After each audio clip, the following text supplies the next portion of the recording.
तो कहते नहीं, आप मेरे पिता समान हैं।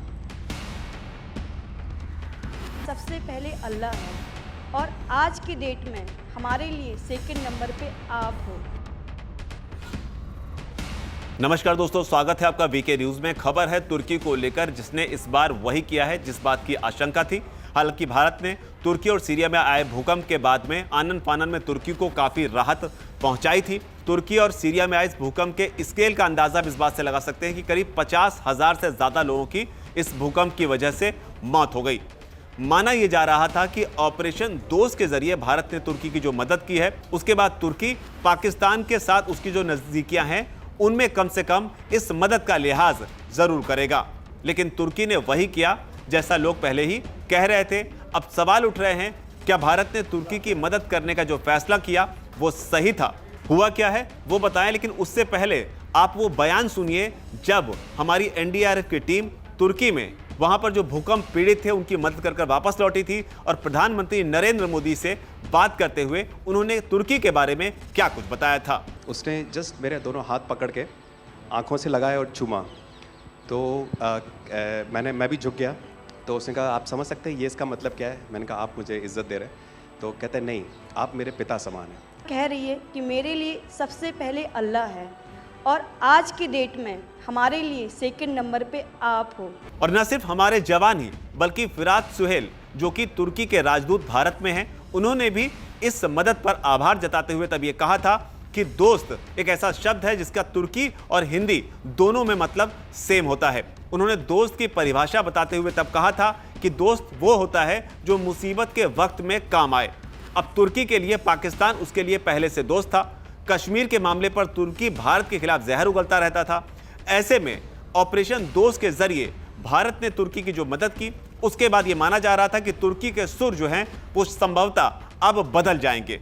कम से कम भारत के साथ जब वो बात करेगा अंतर्राष्ट्रीय स्तर पर, ऑपरेशन दोस्त के तहत की गई मदद का लिहाज रखेगा।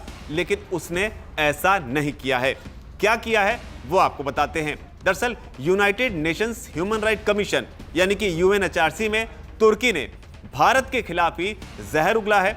जहर पाकिस्तान का पक्ष लेते हुए, और जहर उगलने के लिए मुद्दा बनाया है जम्मू कश्मीर को। तुर्की ने क्या कहा है वो बताते हैं।